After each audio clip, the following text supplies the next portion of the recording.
रजब तैयब अर्दगान ने इसराइल को मिलिट्री धमकी दे दी। ईरान के पास अभी भी संवर्धन यूरेनियम मौजूद। अंडरग्राउंड बेस पर 400 किलो संवर्धन यूरेनियम छिपाया गया है और अमेरिकी बमबारी से यूरेनियम पर कोई असर नहीं हुआ। परमाणु बम बनाने के लिए सेंट्रीफ्यूज भी मौजूद है और अमेरिकी खुफिया एजेंसीज के पास पुख्ता जानकारी है। हालांकि सीज़फायर के बीच लेबनान में इजराइल के हमलों पर तुर्की ने इसराइल के खिलाफ युद्ध छेड़ने के संकेत दे दिए। पाकिस्तान जो है वो सारी दुनिया में सुर्खरू हो चुका है और जबकि बज़ाहिर ये बात जो है बनती नजर नहीं आ रही, जिसपे इंडिया मीडिया उछल उछल के अंडों की तरह बहुत ही खुश हो रहा है, जबकि ऐसा नहीं है। जाहिर सी बात है कि एक चीज इतने सालों से वो लोग जो है ना एक दूसरे के आमने सामने हुए ही नहीं और पाकिस्तान की वजह से वो दोनों एक दूसरे के आमने सामने इतने अरसे इतने सालों के बाद जो है बैठे हैं।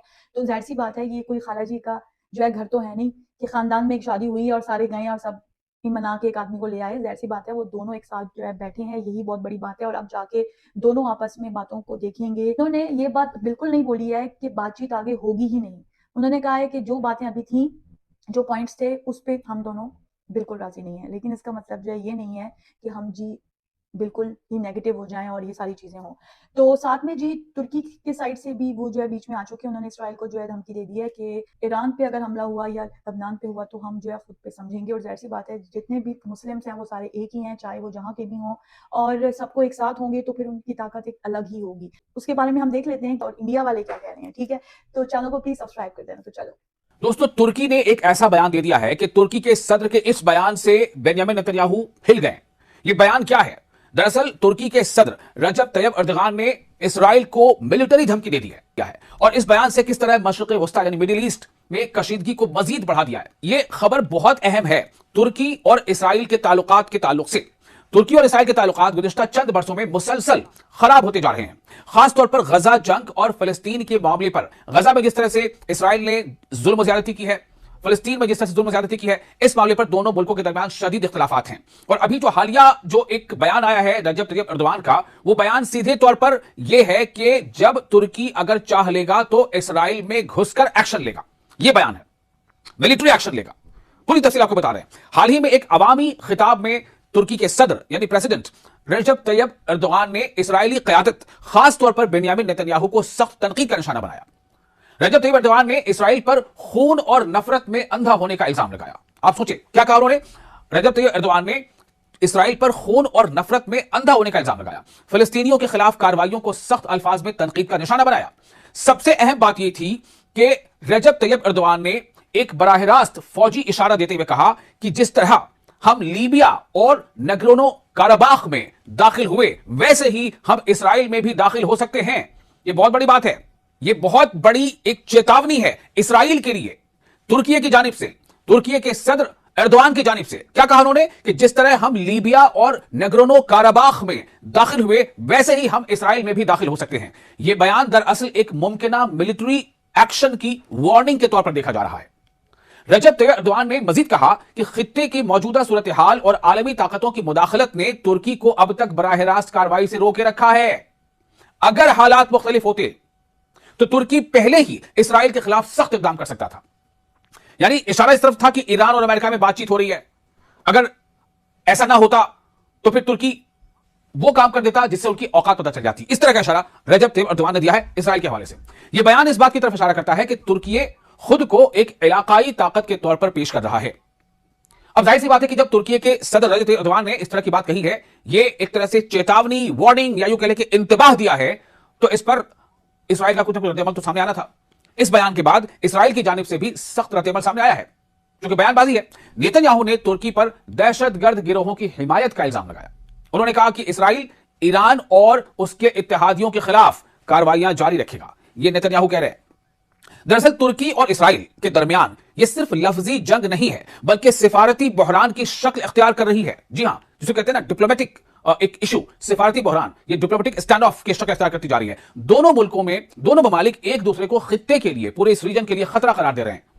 मशरिक़ वस्ता यानी मिडिल ईस्ट में पहले से जारी तनाज़ात, जिनमें ईरान का तनाज़ा, गजा का मामला, और अब जो इसराइल लेबनान पर अंधाधुंध फायरिंग किया जा रहा है, अंधाधुंध हमले किया जा रहा है, बमबारी किया जा रहा है, तमाम बैनुल अक़वामी क़वानीन की खिलाफ वर्जी करते हुए, यहां तक कि यूएन की भी कई एजेंसीज ने इसे कंडेम किया है। लेकिन बस उसके आगे यूएन क्या कर सकता है? यूएन क्या महज एक कागजी कोई तंजीम बनकर रह गया है? क्या इसलिए कि अमेरिका का उसे बिल्कुल बराह रास्त साथ मिला हुआ है?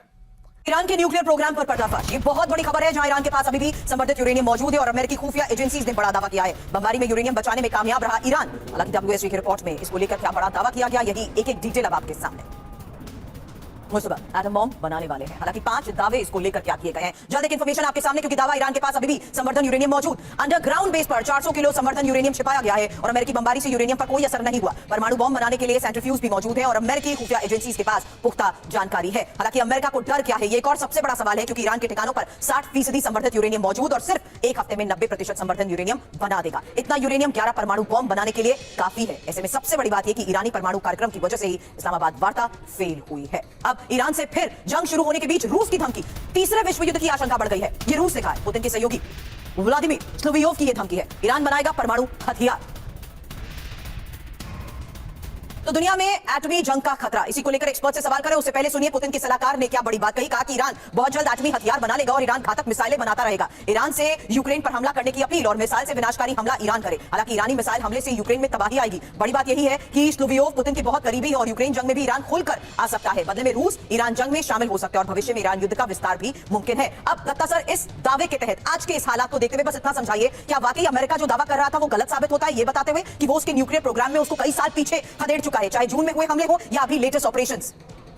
देखिए, ट्रंप साहब जो वक्तव्य देते हैं, अगर आपको याद हो जून 25 में जब 13 दिन का युद्ध हुआ था, उस समय भी उन्होंने ये दावा किया था कि जितने जौहरी संयंत्र हैं उनको हमने खत्म कर दिया है और ईरान अब इस पोजीशन में नहीं है।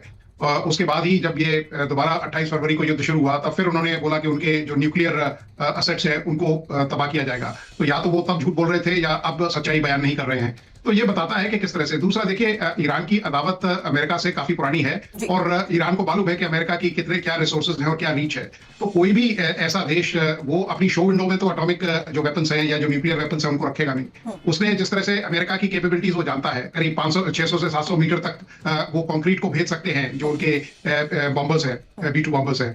लेकिन ईरान ने अपनी जो न्यूक्लियर जो फैसिलिटीज हैं, जो असेट्स हैं, वो कई किलोमीटर नीचे बना रखे हैं। उसकी अगर मिसाइल सिटीज देखें तो बनी हुई है। रीजन ईरान ने भी ये साफ तौर पर कह दिया था कि आप सीधे ऑपरेशन के तौर पर या पायलट को बचाने की आड़ में इस यूरेनियम को नष्ट करना चाहते थे, कामयाब नहीं हुए, इसलिए मांगने आ गए।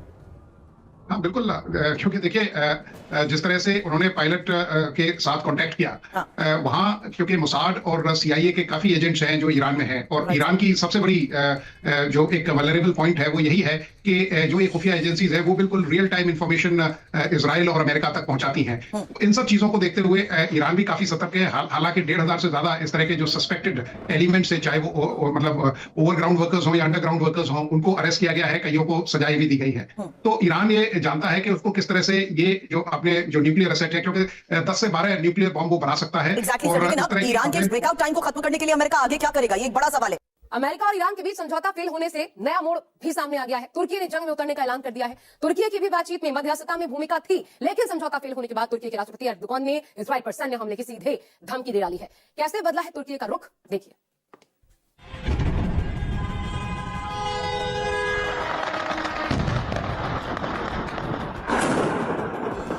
इस्लामाबाद में अमेरिका और ईरान के बीच जैसे ही बातचीत टूटी तो तुर्की का पारा हाई हो गया।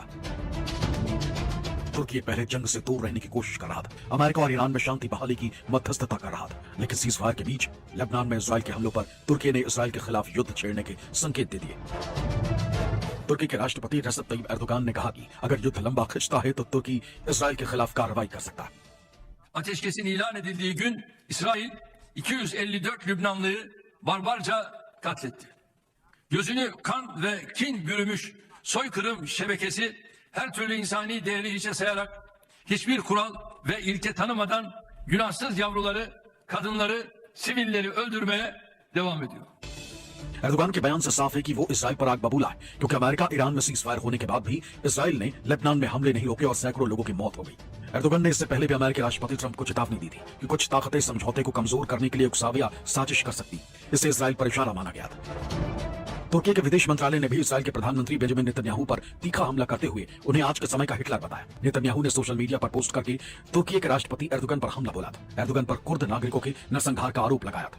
तुर्की के राष्ट्रपति गाजा युद्ध के बाद से ही इजराइल पर आक्रामक है। इसकी वजह एर्दोगान और नेतन्याहू के विस्तारवादी सोच मानी जाती है, क्योंकि तुर्की जहां सीरिया, लीबिया और दक्षिण काकेशस में अपनी सैन्य गतिविधि बढ़ा रहा है, वहीं इजराइल भी लेबनान, फिलिस्तीन और सीरिया में कब्जा करने की कोशिश कर रहा है।